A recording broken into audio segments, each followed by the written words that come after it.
friends. Welcome to Sky House Herbs podcast. I'm Ashley Ellenboss, a clinical herbalist, and in this space, I share my knowledge and experience with plant medicine to help you on your own journey of healing and transformation. Join me in exploring the ancient wisdom of plant spirit medicine and how it can be used to heal the body, mind, and spirit. We'll talk to experts in the field and share stories from people who've been transformed by powerful plant allies. New episodes are released each Monday, so please subscribe. And now, let's explore this mystical world of plant medicine together. Welcome, everyone. I'm joined today by a dear friend and special guest, Jesse Wolf Hardin. Hi, Jesse. Oh, Jesse and I we were email friends first, just sort of going back and forth with ideas. He's been kind enough to let me publish a few of my articles in his wonderful herbal quarterly magazine, the Plant Healer Quarterly. And also invited me to teach at the Medicine Confluence, the Good Medicine Confluence in Colorado, where we had our chance to meet for the first time, which was super special. That was really sweet. absolutely. And you've been so perfect, an ideal fit for the whole theme. We're talking about healing in a much bigger way than just about healing the body, as you well know. And you are an adjunct to that. You have a sensibility of healing spirit, hearts, emotions, psychology, doing it through embracing a new story. So yes, you're an herbalist, but you're a healer in so many more ways. And you do it so sweetly and so creatively. You become kind of emblematic, actually, for the plant healer tribe. Oh gosh. Wow. Well, thank you. I mean, it's an honor. I feel like I've been, when we're studying on the path of herbal medicine, we're always looking to kind of find teachers or leaders or people who've walked the path before us and are holding the torch. So I think for me, it's been really great to find, I was using your books in my herbal apprenticeship program before we even met. So, it's been really cool to connect. And I feel like you have your work, even before we personally connected, your work has really influenced the way that I work with plants, the way I work with people, the way I see the life around us. So I thank you for that. And I thank you for taking the time to come on today and to talk about something kind of interesting, to talk about risk taking. So I think this topic, I think, is especially interesting to me because I feel like when the seasons are changing, we're kind of on unsteady ground. It's like the earth, like the predictability of the previous season, like there's a more ephemeral quality of things. You can really feel things shifting. And so there's, I think, a little bit more possibility in the air around taking risks. And I think also questions around what is a suitable risk. Um, so before we dive into that topic, I do want to have people, if you haven't subscribed to my channel, this is what I have to do. Please subscribe to my channel, hop over to Herb Rally and check out Jesse's wonderful list of, he has a whole plant healer playlist and you can listen. He's got about 10 or 11 episodes now. I'll include a link in my bio. Please follow Herb Rally as well. And I'll include a bunch of other links. So I want to just put that in so that people can know where to find things and to follow this if they like this content. And I also wanted Jesse to read your bio from your book, which is, this is from your tarot deck that you and your wife Kiva Rose wrote, which I just used today when I was doing some herbal formulations for a non-alcoholic beverage company I'm working with. But I picked this book up, which I use it a lot, and I wanted to read your bio from it because you have a lot of cool bios, but this one is my favorite. So I'm just going to read it. Wolf Hardin is a mind-stirring ecosopher, enraptured father and husband, artist and writer, counsel, musician, activist, historian, presenter, and storyteller.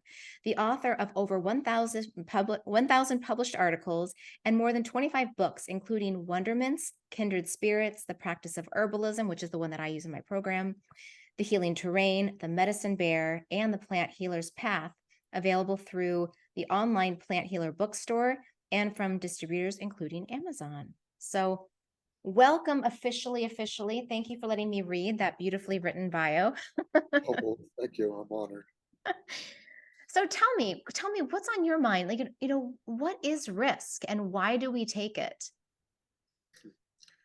Well, evolution is founded on risk. So from the very beginnings of chemical recombinations that created life, the spirit that infuses every element of that life, all of that is predicated upon risk. I mean, taking a chance to come into being, from just chemicals, taking a chance to leave the waters that were so protective for so many millions of years and to step out onto the land for the very first time. It's all about risk.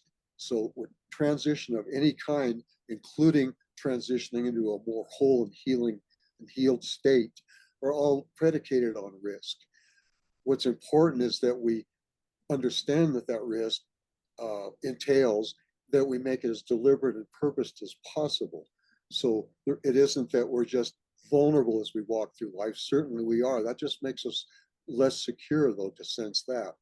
But if we realize that we're fully enabled to act each risk as an opportunity to step away from that which is harmful to ourselves and our wholeness, to move forward, even to the unknown, even towards what might appear to be dangerous in terms of losing some income or losing some credibility or all the different factors that can come into it. We're willing to take those chances because we know we're moving in a particular direction. We're not just being vulnerable. All of us are vulnerable. We're all finite, but it's being conscious about what risks we're taking and which are most healthy, which contribute to our whole being and to our whole purpose. Mm. So how do we develop that? Like, how do we develop that awareness to know, to be able to distinguish whether something is worthwhile to risk or, so that, yeah, well, how do we do that? Well, that requires that we understand some degree of what our intentions and our gifts are, preferably knowing what our calling is, but at the very least, having some glimpse of what our authentic feeling, needing self is. Also, some understanding of what our intentions are. What good are we trying to do for ourselves, for our loved ones, for the world, for the earth, for the garden? What are our intentions? And then we can measure. Then we can say, okay, what are the dangers here? If I make this change, if I opt for a more wholesome and affirming relationship than the one I've got in, if I'm risking losing income, having perhaps split custody of a child, risking friends and friendships, and certainly risking the love that I had for so long for that person I was mated to. And so you measure that according to what is my intentions, what is good for me, what is good for my whole purpose, what is good for the other person.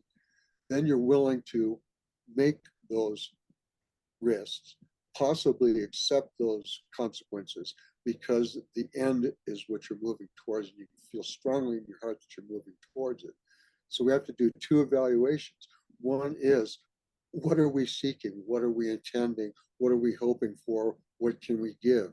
And the other is, what dangers are entailed? What consequences are there with every step of that? And that so often can be different layers and levels that we don't even see. There's the obvious ones, and then there's other consequences that we call unintended consequences, things we didn't plan for, they weren't worked into the equation. And yet, what our aims are, what our purpose is, what our love is driving us towards is so strong that it's worth whatever we had to pay, whatever suffering was involved in order to become more ourselves and give more to the world. Yeah, that's so beautiful. Yeah, there's this great quote by Anais Nin, and it goes something along the lines of, the day came where the risk to stay tight in the bud was more painful than the risk it took to blossom. So, like, it sounds like when you reach that threshold where the pain of staying in the situation is greater than the risk to make a change, like that's your moment. Well, ideally, the moment comes a long time before that, I believe. True. Because, if we have everything, every crux be a moment of trauma and in life or death, and great suffering and great possibility, then we're missing out on the point of how can we make our life more deliberately, Mm, consciously intentionally risk taking. And that's the kind of risk that's exciting. It's not based on, oh, I'm suffering so much that I have to finally make a change. This job has been crapping on me for so long, and not feeding any of my dreams and squashing all of my gifts for so long that I have to make a change, even if I lose income or whatever. No, it has to be that my intention is to, in the case of herbalists, for example, is to heal, to develop relationship with plants and with people that allows me to be a plant healer that then has these various effects.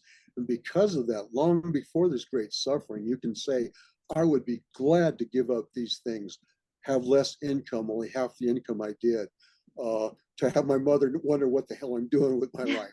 I would be willing to pay all these prices gladly. So pre-trauma, where you're at the edge and you're going to, melt down or step through the door. That's a wondrous transformative moment, but we can consciously begin that transformation right now while we're still halfway comfortable, while we have millions of options, while risk is still something ahead of us that we're not immediately facing. Don't wait for the adrenaline. Be driven by the heart. Beautiful. It's interesting when you did a recording for Herb Rally in your playlist, which was 10 qualities of a great herbalist, and one of them was pattern seeking. And that as an herbalist, yes, we have to be able to look for patterns in the body, patterns in the plants, patterns in the environment. And I feel like that really also keys into this because what you're saying is that before you hit the crisis, there are probably patterns and like symbols and clues long before. Absolutely. Yeah, that you can be looking for and paying attention to so that you don't hit the wall. Yes, and Right. those are often not, even in terms of risk, those are often not just negative, not just things that could hurt you or harm you or cost you in some way. So often it's just, what is my heart pulling me towards? What are the plants telling me? What are the omens that I'm seeing around me? How are they feeding me? How are they giving me excitement? What is most thrilling to move towards?